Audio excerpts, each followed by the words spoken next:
Bonjour tout le monde, bienvenue au podcast La Chaise Bleue, le podcast qui s'adresse aux leaders de la transformation des entreprises à l'ère du numérique. On a l'opportunité d'avoir aujourd'hui au Salon Montreal Connect du printemps numérique, Monsieur Maxime Théberge. Exactement. Exact, de chez Innovlog. Oui. On donne une suite au podcast qu'on a donné aussi avec Monsieur Patrick Hamelin, avec les différents OTN au Québec. On a l'opportunité d'avoir avec nous Maxime, qui est chez Innovlog, qui administre, qui gère un des programmes d'OTN parmi les 37 ou 39 qui existent. On comprend, on focus aujourd'hui sur la zone autant gestion d'entreposage, logistique, transport. Il y a autant du service conseil, de l'expertise à aller chercher avec Innovlog et que des enveloppes à aller chercher pour vous aider à augmenter votre productivité. Donc, manquez pas le podcast.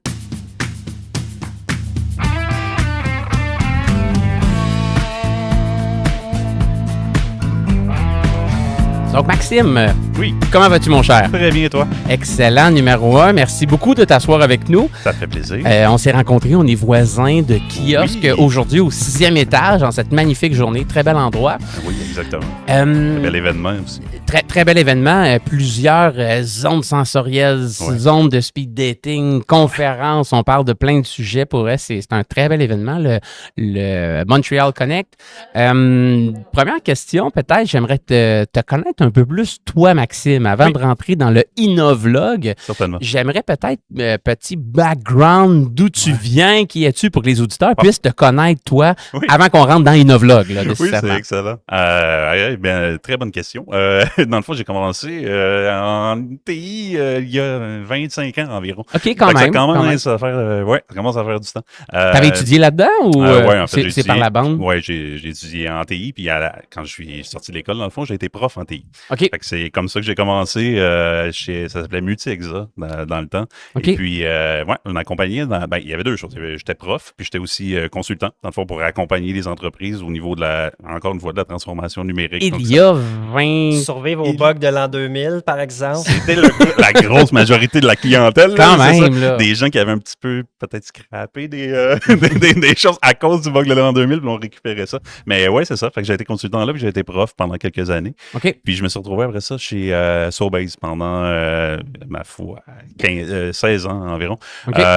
Principalement dans les systèmes financiers. Implantation ERP, implantation de CPM, donc vraiment aider la fonction finance. Finance ERP, qui est le cœur de tout ERP. Là, la raison d'être, c'est de faire du prix de revient. Puis après ça, on connecte 40 modules, d'autres logiciels et tout, mais ça revient à la finance pareil, là, pour un ERP. Fait que c'était, ça m'a permis de me développer beaucoup parce que à l'intérieur de l'entreprise, ça reste une grande entreprise au Canada, là, donc ça m'a permis de toucher à beaucoup de choses à l'intérieur de ça. Puis après, je me suis promené un petit peu à Agropur, un peu la même chose. J'étais allé à la Caisse de dépôt, dans le fond, à Ivanhoe Cambridge, que j'ai allé voir justement il y avait une petite conférence présentement, des gens de là. Puis c'est ça. Ça a été un peu mon parcours. Implantation ERP, là, c'est pas mal les choses. Ah, ben génial. Ben, on partage beaucoup de choses en commun. Je suis sûr qu'on va pouvoir en discuter. Puis c'est ce qui t'a amené un peu ici à Innovlog. Puis tu sais, je fais l'introduction en te parlant tantôt. Innovlog, vous avez un programme de l'OTN. Donc, tu sais, je fais un pont.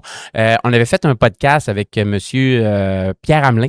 Donc, je vous invite à écouter le podcast où est-ce qu'un des sujets était de comprendre aussi, démystifier qu'est-ce que les OTN au Québec, quelle est la raison d'être, il y en a combien, comment ça fonctionne. Puis, on va avoir l'opportunité aussi de parler aujourd'hui avec toi, donner une des suites. Il y en a, je pense, là, c'est 37 ou 39 OTN au Québec. Je suis pas certain, c'est dans ces ordres-là. On le dit très bien dans le podcast. M. Pierre Hamelin nous le mentionne. Puis, on va parler, toi, vous en administrez, vous en gérez un OTN.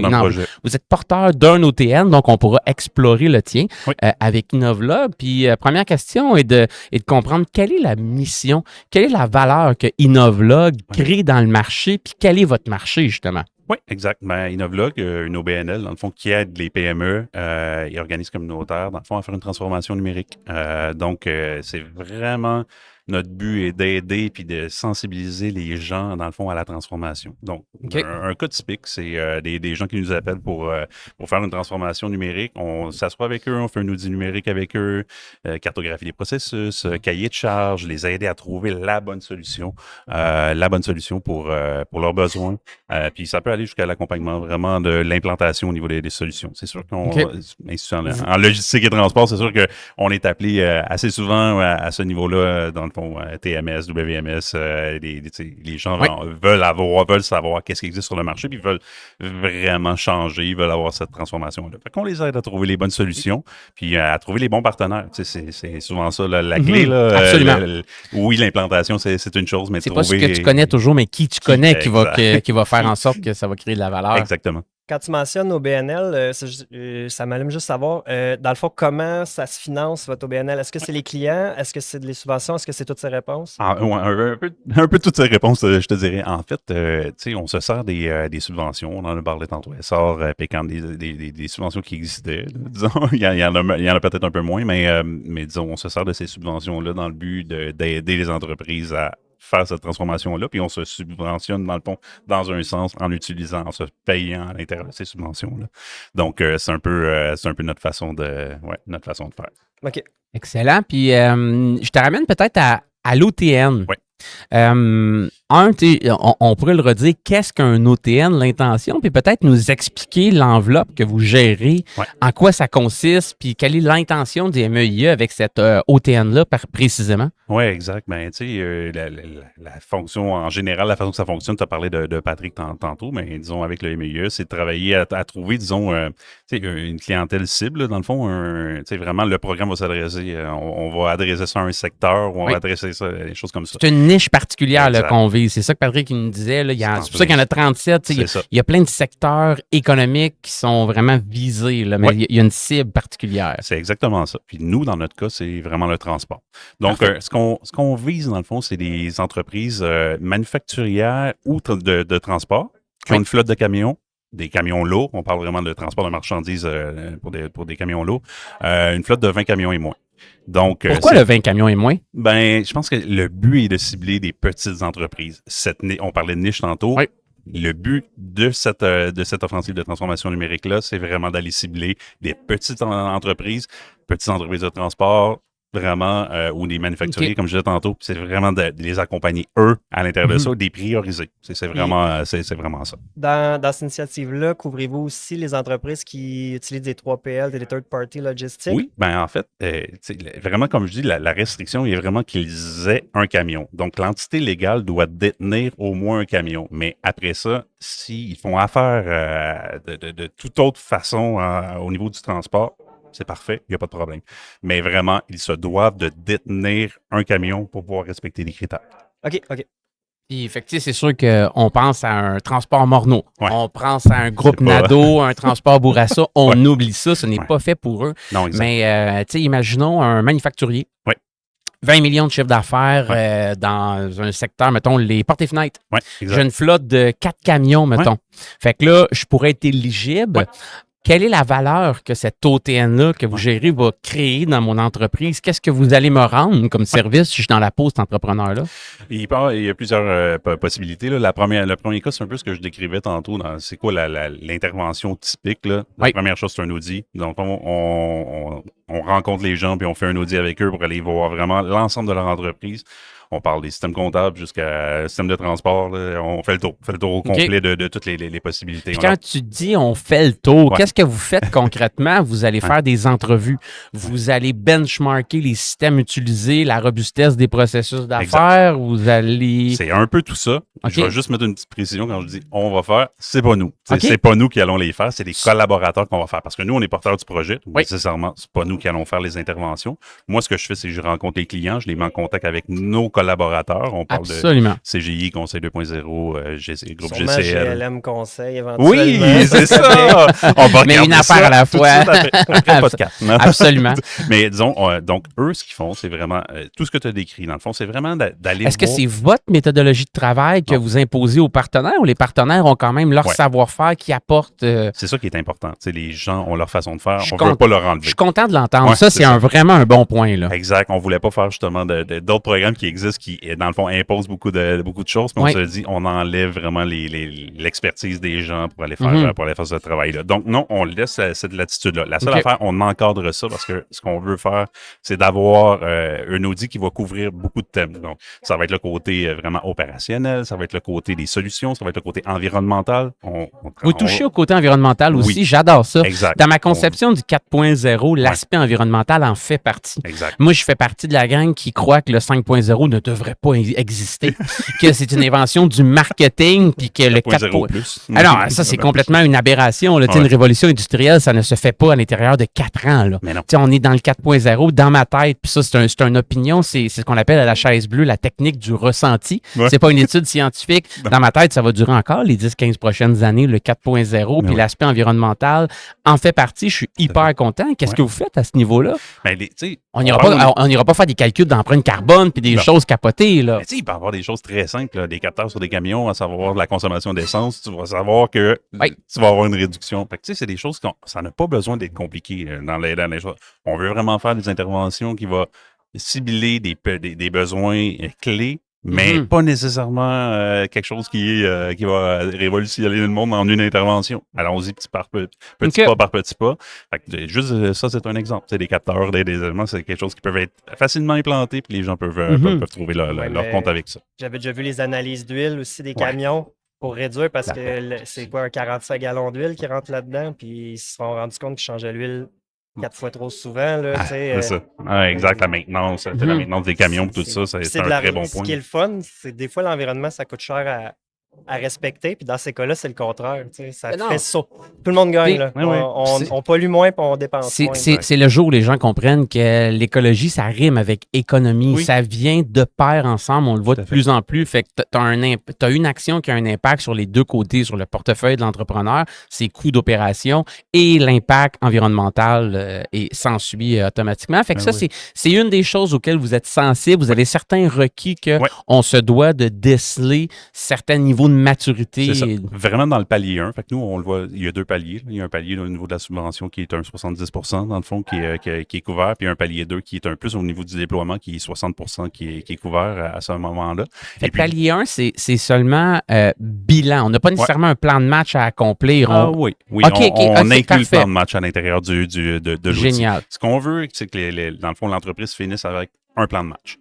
À partir de là, ça sera à eux de décider c'est quoi les priorités de ce plan de match-là. On va leur faire des recommandations. Dans le fond, les collaborateurs vont faire des recommandations, mais c'est à eux vraiment de cibler leurs priorités. Puis dans le fond, le deuxième palier, c'est vraiment le déploiement. On veut déployer cette recommandation-là. Donc, est-ce que c'est l'implantation d'un ERP, d'un système GMAO? Est-ce que c'est un TMS? Est-ce que c'est des choses qui sont beaucoup plus WMS, un Asset Management System, name it, il y en a plusieurs. Tout est là. Puis au niveau des aides comme telles, pour la portion 1 et la portion 2, tu m'as donné des pourcentages, 70 et 60%. C'est des enveloppes de combien est-ce qu'une entreprise peut recevoir? Dans le fond, le premier palier, c'est une enveloppe de 15 000 donc qui est couvert à 70%. Donc, l'entreprise, la contribution d'entreprise est de 4 500 $. Donc, c'est quand même intéressant. Ça reste un 10 500 $ quand même, là. Qui est couvert par la subvention. Au niveau du deuxième palier, c'est 30 000 $, dans le fond, les frais admissibles. Donc, à 60%. Donc, on se retrouve avec un 1 800 $, dans le fond, de couvert au niveau de la subvention. Donc, un 12 000 $ pour les entreprises, pour la contribution entreprise. Fait que quand même, ça donne un bon premier coup de main pour partir le tout. Là. Puis, ça donne un bon coup de main, mais en plus, c'est qu'il y a des entreprises qui ont des besoins qui ne sont pas nécessairement un besoin justement d'un ERP qui va coûter 500 000 $. Il y en a qui ont des besoins avec un 30 000 $, ils peuvent faire vraiment beaucoup de choses pour leur entreprise. Absolument. Je tiens à dire, ce n'est pas la solution à tous les problèmes, implanter un ERP. Non, c'est pas tout le temps ça la bonne chose à faire. Là. Non, vraiment. on a une phrase chez GLM où ce qu'on dit souvent, c'est un ERP, c'est pas un besoin stratégique, c'est pour combler, c'est pour aider, assister aux besoins stratégiques. Le comment et le pourquoi. Ça m'amène à une question. Moi, on a parlé des prérequis. Bon, c'est le moins de 20 camions ou 20 camions et moins. Est-ce qu'il y a d'autres prérequis? Est-ce qu'il faut qu'il y ait un plan stratégique avant ou non. C'est vraiment à l'intérieur de l'audit, on va conseiller d'avoir un plan, de bâtir ce plan stratégique-là. Mais pour vraiment, la notion de critères, là, si je me concentre au niveau des critères, c'est vraiment les 20 camions. Il faut que ce soit c'est ça, comme on disait, avoir des camions lourds. Ce qui n'est pas admissible. C'est vraiment des neigeurs. Je pense qu'on en avait parlé. Des ménageurs qu'on a parlé. Des neigeurs, les petits colis aussi. Tu sais, le commerce électronique, les Amazon de ce monde, quelque chose comme ça. C'est couvert par d'autres programmes. Il y a un programme PME Montréal là, qui est utilisé pour ça. Donc, on veut pas dédoubler les choses. Donc, c'est les critères des organismes publics. Oui, exactement. C'est ça. Donc, la marchandise vraiment est couverte à l'intérieur de ce programme-là. Ça fait combien de temps que l'OTN roule, fonctionne? Ben en fait, officiellement, là, on l'a lancé mi-septembre. On a fait notre... 2024, c'est tout nouveau, tout chaud encore. Là. Pour être honnête, on avait commencé à quelque part au mois de juin avec des premiers clients. OK. Mais vraiment, le lancement officiel s'est fait il y a quelques semaines. Ouais. Fait qu'il est beaucoup trop tôt pour que je te pose la question. Quelles ont été les retombées économiques de ce programme-là? Vous êtes... C'est les premiers clients qui sont présentement en cours, qui sont en train de faire des audits, mais on a quand même... Moi, je m'assure de les rencontrer, de garder un peu le contact avec eux, puis on voit déjà l'intérêt pour faire le deuxième palier, pour faire le déploiement. Fait que je me dis, le premier palier doit bien se faire. Puis l'enveloppe a été sur combien de temps? Les gens ont combien de temps pour s'y intéresser puis regarder? Jusqu'à mars 2026. Donc, un an et demi quand même, qui reste, dans le fond, à ça. À administrer pendant un an et demi encore. J'adore ça. Eh bien, écoute, Maxime, j'aimerais connaître, vous, chez Innovlog, je connais un peu plus c'est qui votre marché cible, là où vous aidez, vous créez la valeur. Comment est-ce que vous définissez une culture numérique en entreprise? T'sais, on est présentement ici au show, puis je pose pas toujours cette question-là, mais on est au show de Montreal Connect. Ouais.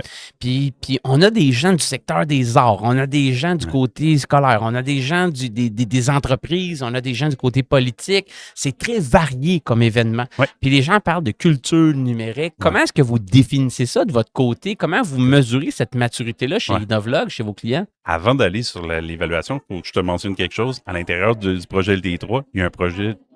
Ces deux éléments, il y a une partie accompagnement et une partie sensibilisation. Fait que ça touche beaucoup à ce que tu viens d'identifier là, c'est que à l'intérieur de ça, on se doit d'aller créer, on s'est commis dans le fond à créer dans le fond des capsules, dans le fond au niveau des bonnes pratiques, au niveau des témoignages. Donc quand une entreprise s'engage avec nous, on leur fait signer quelque chose dans le sens où on veut avoir un témoignage pour dire tu vas partager ta bonne nouvelle dans le fond pour que les gens voient qu'une transformation numérique c'est pas nécessairement l'affaire la plus difficile au monde si c'est bien planifié et si c'est bien organisé. Donc, on veut vraiment véhiculer ça. L'autre chose, c'est... Fait que des gens qui participent à l'OTN, ils ont l'engagement de devenir un peu un apôtre de ça, puis de redonner... changement, c'est ça. On se doit, on veut vraiment aller vers ça. Ça va au-delà d'un petit témoignage de 4 phrases qu'on met sur le site web. Oui, on va aller filmer les gens. Exact. Capsules vidéo. Quand même. On a 26 capsules à faire, dans le fond, dans les 2 prochaines années. Oui, c'est ça. Une espèce de vitrine, en fin de compte. Oui, c'est exactement ça. On veut faire vraiment une vitrine de ça. Puis pour compléter la vitrine, on a aussi, on va faire un répertoire au niveau des solutions, des intégrateurs du marché pour que les gens puissent voir qui peut être consulté, quel produit qui peut être fait, vraiment centralisé sur le secteur du transport dans ce cas-là. Fait qu'on veut vraiment aller vers l'éducation. C'est donc notre site web qui va être, on est en cours présentement, le projet vient d'être lancé, mais on va créer ce répertoire-là. Donc, il va avoir un but, oui, de dire il y a les solutions, mais on veut vraiment aussi faire de l'éducation à l'intérieur de ça. On en a parlé tantôt, qu'est-ce qu'un ERP, qu'est-ce qu'un CRM? Je parle avec des gens ici, puis les gens disent les gens veulent avoir quelque chose, mais ils savent pas ce qu'ils ont besoin. Et puis là, il y a des gens qui leur parlent d'acronymes, mais ils connaissent pas. Donc, on va essayer de le langage commun est essentiel pour partir de la base. Là. Il y a une première mise à niveau à faire. Exactement. Fait que ça, vous avez ce devoir-là. Puis je te ramène la question, ça veut dire quoi une culture numérique en entreprise pour toi? Ben, disons, les gens, ils se doivent de voir le numérique, comment ça peut leur servir, puis comment ils peuvent optimiser leur entreprise avec le numérique. Donc, ce qu'on veut voir, on travaille présentement sur la conscience numérique. On est à développer un petit programme, justement, là, avec un de mes collègues, pour, avant même de commencer des interventions, avant même de faire n'importe quoi, savoir qu'est-ce que les gens comprennent du numérique, puis savoir est-ce qu'on est en train de parler à quelqu'un qui ne va pas faire de changement? Puis si oui, éduquons-le. Essayons de leur dire qu'est-ce que ça va t'apporter, comment tu vas pouvoir en bénéficier. Fait qu'à l'intérieur de cette culture-là, c'est pas juste d'imposer des changements, c'est pas juste de faire des changements pour ça. On veut vraiment essayer d'aider les gens à dire, OK, qu'est-ce que le numérique va t'apporter, puis qu'est-ce que ces changements-là vont bénéficier, comment tu vas pouvoir en bénéficier à l'intérieur de ton entreprise. Mais avant même les interventions. Fait qu'on travaille présentement sur quelque chose. L'élaboration de différentes capsules d'informations, ramener ça. Moi, par capsule ou par formulaire. Là, exact. Moi, j'y crois, puis dis-moi si tu es dans la même veine que moi ou pas, ou tu penses différemment. Moi, je pense que le numérique en entreprise, comme tel, ne crée pas de valeur. Ouais. Ce que le numérique va faire, c'est de la vélocité. Ça va accélérer les choses. C'est un véhicule pour venir accélérer le tout. Donc, il ne faut pas en avoir peur nécessairement. Il faut s'assurer qu'en amont, on a optimisé certaines choses. Puis ce qu'on accélère, c'est le bon modèle d'affaires, c'est les bons process, c'est les bonnes équipes et ainsi de suite. C'est le genre de formation que vous apportez aussi pour le rendre accessible puis le rendre moins dramatique. Se sauver des pièges aussi. On l'a vu trop souvent, là, des gens qui numérisent ce qu'ils font actuellement. Oui, exact. Mais ce qu'on fait papier ou ce qu'on fait interaction humaine, ça se numérise pas one-to-one. À un moment donné, il faut se servir du numérique comme levier pour s'appuyer dessus et non pas devenir un esclave de fournir un ERP en données. C'est à l'ERP de te fournir en données. Exact. Ça va être le comment tu vas le faire là, au niveau du numérique, mais pourquoi tu le fais, je suis d'accord avec toi, les entreprises parfois ne mettent pas assez de temps là-dessus.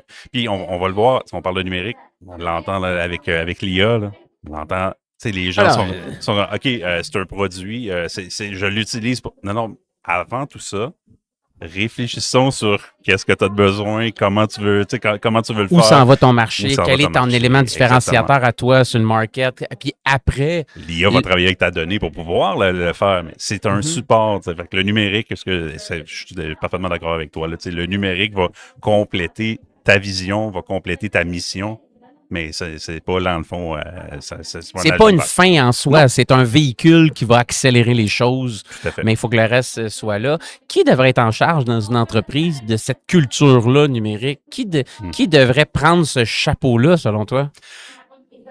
Ouais, bonne question. C'est sûr, ça peut être différent d'une business à l'autre aussi, peut-être. Oui, tout à fait, mais je pense que le côté exécutif a vraiment un poids énorme parce que les gens vont regarder un peu le modèle, là, dire si lui le fait, moi aussi je vais le faire. Donc, je pense que si ça peut venir de l'exécutif en disant OK, nous, on embarque là-dedans et on veut vous permettre de faire d'expérimenter, vraiment d'aller tester des choses, de ne pas avoir peur de faire des erreurs. C'est un gros commitment pour l'exécutif d'amener ça aux employés. Puis je pense que les entreprises qui vont faire ça vont en bénéficier grandement parce qu'ils vont faire les employés vont se sentir plus connectés, dans le fond, ils vont se sentir plus impliqués. Ils vont voir que, OK, si j'expérimente des choses, mais je vais voir les choses on va pouvoir trouver de nouvelles solutions, on va pouvoir être plus innovant. Puis à l'intérieur de ça, le numérique va en faire partie. Puis ils vont pouvoir faire des transformations numériques beaucoup plus complètes.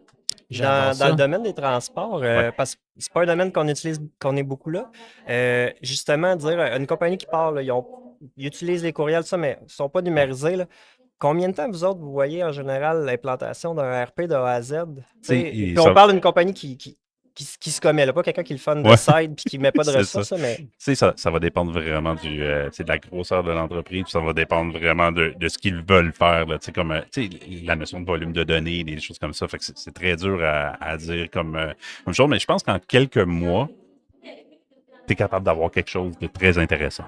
Après ça, si on parle d'une entreprise qui a, disons, 200 millions de chiffre d'affaires, on va parler probablement plus de quelque chose qui va tourner alentour d'une année. Là. Dans l'année au complet, on va pouvoir faire une revue des processus, savoir qu'est-ce qu'on a besoin de changer, puis à l'intérieur de ça, faire cette implantation-là. Je pense que c'est plus réaliste. À l'intérieur d'une année, c'est quand même rapide. Oui, mais comme je te dis, le but n'est pas de dire je vais avoir un changement complet.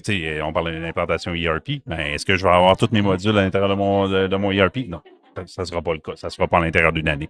Mais il n'y a rien qui empêche, par contre, dans une année, d'aller mettre en place les bases pour que dans les années subséquentes, tout peut être implanté. C'est un peu ça que je pourrais dire. Mais il y a des entreprises, on peut parler de compagnies de transport où ils sont 12, quelque chose comme ça. Fait qu'à l'intérieur de ça, ça ne sera pas une implantation de 4 ans là, à l'intérieur de ça. On va être capable de mettre en place des choses qui sont quand même assez rapides, des quick wins où est-ce qu'ils vont pouvoir vraiment bénéficier de beaucoup de choses. Fait que là, on ne parlera pas d'une année. Fait que ça va vraiment avec J'imagine, c'est ça, quand on arrive à mettre des outils numériques qui libèrent du temps aux gens en plus, là, ça devient exponentiel ou ce que le reste de l'implantation va de plus en plus vite. C'est en plein ça. C'est exactement ça. Dès que tu as tes bases, après ça, tu es capable de monter beaucoup plus rapidement, de faire les intégrations. Vraiment, on est capable d'avoir de belles choses. Puis, on parle du transport, puis on parle de la logistique, mais nous, quand on fait les interventions, on touche un peu à tout. C'est sûr qu'il faut que ça soit interconnecté, les éléments. Là. Donc, nécessairement, on va parler du système comptable, comme on va parler de la gestion documentaire. Le dispatch, le suivi des camions, les bons de livraison, peu importe, il y en a beaucoup. Là. Les paiements, fait que, ouais, c'est ça, c'est exactement. Fait que ça peut être... excuse-moi. Oui, touchez-vous à l'optimisation de route puis tout ça aussi en phase 2, mettons? Ou... Oui, exactement. En phase 2, si l'entreprise a déjà un gros... comment je pourrais dire, elle a déjà son marché qui est fait, elle a déjà des systèmes qui est fait. On peut commencer directement avec eux là-dessus. Donc, le projet, dans le fond, de la transformation, le niveau de maturité, les gens peuvent commencer vraiment très bas, mais il y en a d'autres qui peuvent commencer à dire, c'est ça mon besoin. C'est vraiment la transformation au niveau de l'optimisation des routes. Ben, parfait. Souvent, c'est le step 2, parce que souvent, les compagnies de transport, c'est au dispatch que tu fais de l'argent ou pas. Tu veux pas qu'un camion vide se promène. Non. Faut que tu fasses des... je vais shipper puis je ramasse en même temps. Faut que tu jumelles tes routes, tes chauffeurs, la dynamique est là pour faire de l'argent à la fin du mois ou à la fin de la semaine ou à la fin de la journée ou en perdre. Là, ça, c'est possible aussi. Exact. Est-ce que la maturité des entreprises de 20 camions et moins que vous rencontrez jusqu'à l'heure actuelle, elle est là déjà ou c'est pas mal tout dans la tête d'un gars qui s'appelle Frédéric, mettons, qui est au dispatch puis que lui, là, il est comme tac, tac, tac, tac, tac, puis si lui, il est malade, ça tombe un peu. C'est surtout le deuxième cas. C'est surtout le deuxième cas. Oui, exact. Les gens qui nous contactent, c'est vraiment... Comme la subvention est faite sur les 20 et moins, là, dans le fond, les 20 camions et moins, c'est vraiment des petites entreprises qui n'ont pas beaucoup de moyens nécessairement. Puis pas beaucoup de connaissances dans ce niveau-là. Moi, je suis toujours impressionné. C'est des gens qui se parlent des compagnies, là, puis ils sont spécialisés dans ce qu'ils font, puis ils sont super bons là-dedans.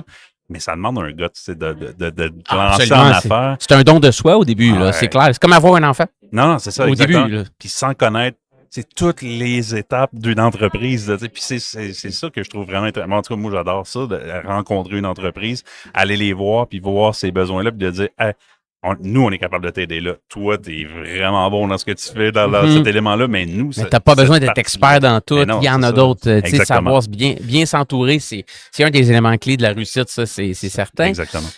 Je lâche un petit peu l'OTN. On revient à exactement, Innovlog. Vous avez des ressources à l'interne. Vous avez combien de personnes à l'interne? Ça tourne en entour 25, des OP, on est 30. Là, ça même. dépend à l'intérieur de l'année. Puis on a, je décris un petit peu Innovlog, là, en gros, on a un groupe d'aide technique qui font les accompagnements. Exactement ce qu'on a décrit depuis le début du podcast. Ça, c'est divisé en deux. On a un groupe qui est vraiment transformation numérique, puis on a un groupe qui est logistique. Dans le fond, des experts de la logistique, des transports, là, des façons de faire, de la métaux. Parce qu'on voit que les gens, justement, ont des besoins autres que la logistique comme porte d'entrée, mais on se rend compte en analysant avec eux que, ça, c'est facile, mais tu as d'autres besoins aussi. C'est interconnecté, c'est une suite logique. Là. Fait que nos deux groupes travaillent là-dessus pour vraiment combler les besoins. Puis on a des gens de toutes sortes. Moi, j'ai travaillé surtout sur des systèmes financiers dans mes années sur base, comme je disais tantôt. Il y en a d'autres, c'est plus au niveau du CRM, exemple, la relation client. Donc, on a des experts qui sont différents chez Innovlog qui permettent justement d'avoir une expertise de ces gens-là. Fait qu'on a ça, puis on a un groupe de recherche et développement. Donc, si on rencontre des gens qui ont un besoin en particulier, puis il n'y a pas de système qui est présentement sur le marché, puis qu'on veut quelque chose d'un peu plus custom, disons, un peu plus qu'un besoin. Donc, l'équipe de recherche peut travailler là-dessus, puis c'est ça. Puis ça, vous facturez à l'heure, les programmes de recherche, vous avez des devs, vous avez des gens en innovation, en design thinking, en peu importe, pour arriver avec un concept, vous faites un prototype, puis vous offrez ça. En fait, tu décris beaucoup de choses. Mais j'imagine, parce que c'est vaste, là, la R&D quand même. Là. Que ce soit avec, je sais pas, par exemple, le port de Trois-Rivières, où est-ce que des gens de nos équipes de recherche ont travaillé avec eux, que ce soit la filière du bois, Donc, oui, on est impliqué dans beaucoup de choses dans ces éléments-là. Puis c'est ça, ouais, on travaille, ça peut être soit à l'intérieur de subventions gouvernementales, ça peut être à l'intérieur des marchés privés, ça peut être à l'intérieur du municipal, ça peut être... fait que oui, on est impliqué dans tout... Dans plusieurs différentes phases du projet, de sa conception, son idéation au début jusqu'à le premier prototype, puis après ça, mise en production hors du sandbox qu'on aime jouer dedans et tout. Ah, ben génial. Dernière question, peut-être, je me demande, quel est le plus grand frein que vous rencontrez chez les clients? Qu'est-ce que tu vois de manière récurrente qui ne devrait plus exister dans les entreprises qui empêche ce saut-là dans une transformation numérique? Est-ce qu'il y a encore des aberrations que tu vois dans le marché que tu dis ça, là, faut adresser ça, puis c'est un point qui ne devrait plus être? Tu sais, les gens, il y a quelques points, là, je te dirais. Un, la peur, c'est certain. Le financement, c'en est un, mais la compréhension, on a parlé d'éducation tantôt. Je pense que ça va être la clé pour tout le monde. Là. On parle d'ici où est-ce qu'on est présentement. Là. Je pense que l'éducation, c'est ce qui est plus important dans le sens où les gens ne comprennent pas le retour sur investissement dans lequel ils peuvent bénéficier au niveau d'une transformation. Donc, vraiment, ça, je pense que c'est une des clés. Ils voient ça comme des gens... Une dépense, et non pas un investissement pour le futur puis qu'une rentabilité à calculer à ça. Là. Exactement. Tu sais, je pourrais comparer ça à la cybersécurité où on dit...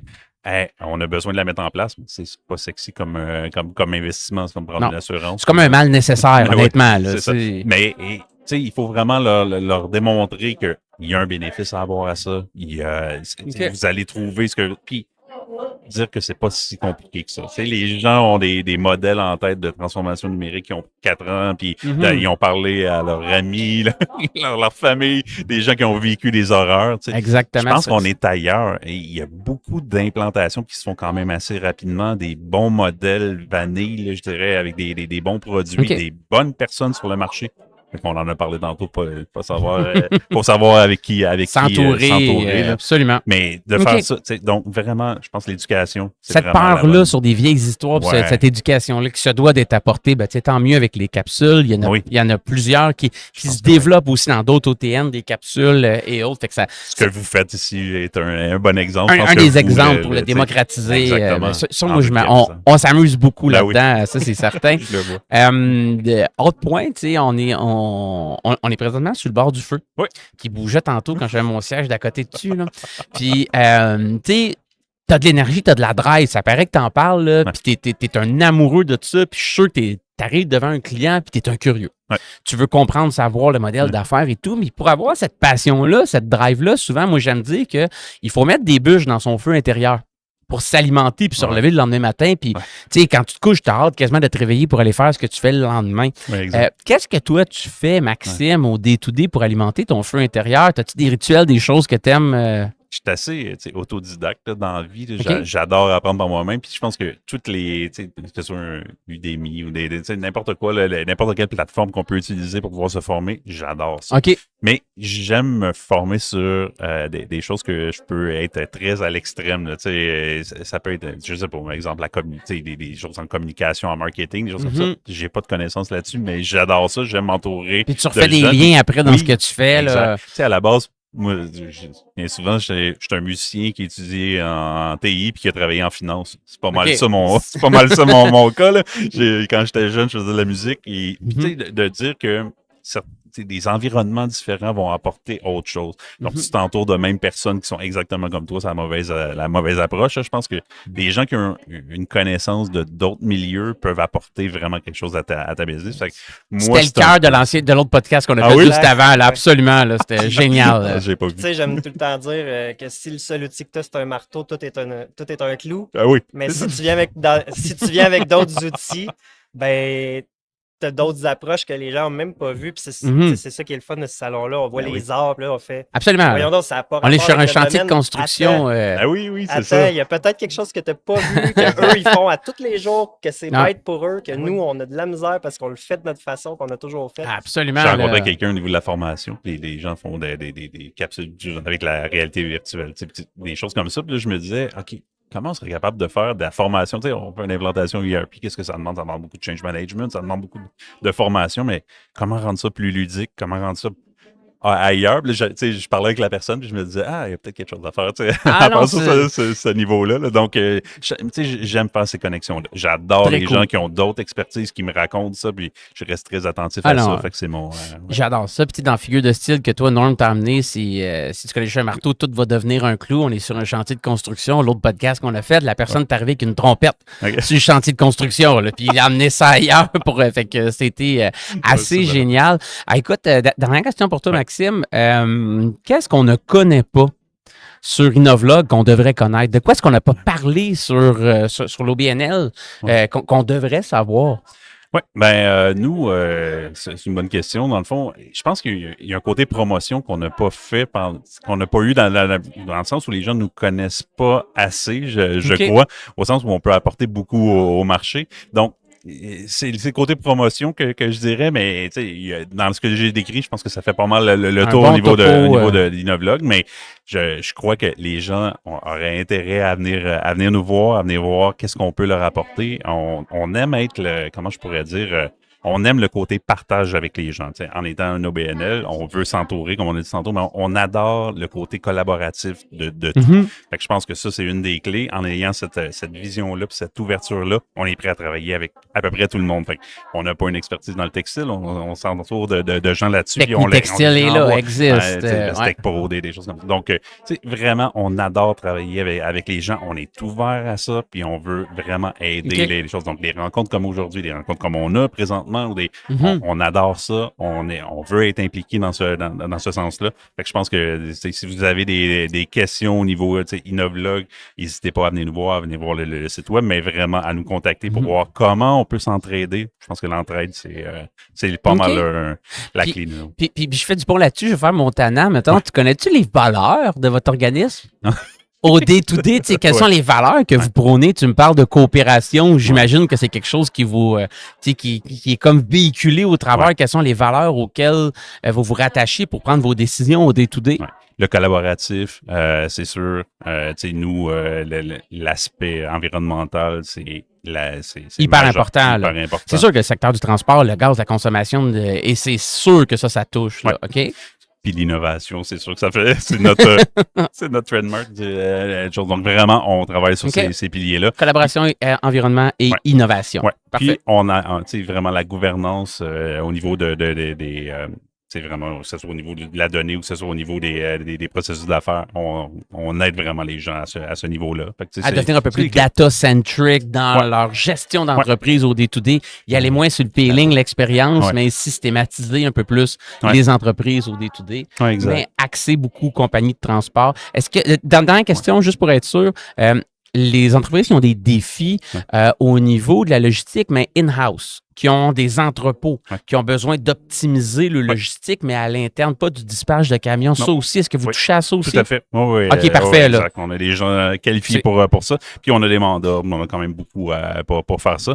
Les gens vraiment, comment gérer leur entrepôt, comment gérer ça. C'est un métier en soi. Là, absolument juste cette section-là, puis l'autre dispatch sur la route, c'est autre chose. Fait que faites les deux côtés. Oui, tout à fait. On a les gens pour pouvoir faire tout ça. Puis on essaie d'aider dans ça. On a accompagné en gestion alimentaire, des choses comme ça, donc au niveau des entrepôts. Puis pour terminer, si les gens qui nous écoutent, ils ressentent le besoin de vous contacter après ça, en sachant qu'il y avait autant des aides, mais de l'expertise aussi disponible pour ces zones-là, une fois que le produit est fabriqué, mis en entrepôt, l'optimisation de l'espace, ces choses-là, puis jusqu'à temps qu'on le livre aux clients, comment qu'on fait pour rentrer en contact avec vous? Je pense que la première chose, c'est consulter notre site web. Je pense que c'est pas mal la clé. Donc, Innovlog. Il y a deux choses. Il y a Innovlog, puis il y a LTI3, le projet que moi j'ai parlé. Il y a deux sites web différents. Donc, un qui est dédié vraiment à ça. LTI3, donc vous pouvez juste aller sur Google LTI3. LTI3. Ouais. Excellent. On mettra le lien directement. Innovlog, même chose. Donc, allez voir notre site web. Vous allez pouvoir voir comment nous contacter. Puis il y a un contactez-nous là-dedans. Excellent. Ça fait qu'on tombe sur toi directement, Maxime? Oui, ça c'est possible. Surtout pour le projet, c'est moi qui le gère. Mais sinon, aussi par nos réseaux sociaux. Donc, vous pouvez passer par un LinkedIn, puis vraiment nous contacter par là. Vous allez pouvoir voir un peu ce qu'on fait. On essaie de partager un peu où on est, puis nos événements. Donc, vous pouvez venir nous rencontrer dans les événements, mais sinon nous appeler. Excellent. Tu parlais des vitrines tantôt. Oui. Est-ce qu'ils sont ouvertes au public ou seulement à vos... Présentement, non. Au niveau des droits, on est en construction. Comme le projet a été lancé, dans le fond, il y a quelques semaines, ça va être fait. Et c'est sûr qu'à l'intérieur du site web, on a la section, mais elle est en construction présentement. Mais on travaille. Tout passe par le site web. Oui, tout passe par le site web. Parfait. On est à l'heure du numérique, là. C'est correct. C'est une belle culture numérique. Écoute, Maxime, un gros merci de t'être prêté au jeu. Bien agréable. Merci beaucoup de l'invitation. Passe un beau salon. Très agréable. Merci toi aussi.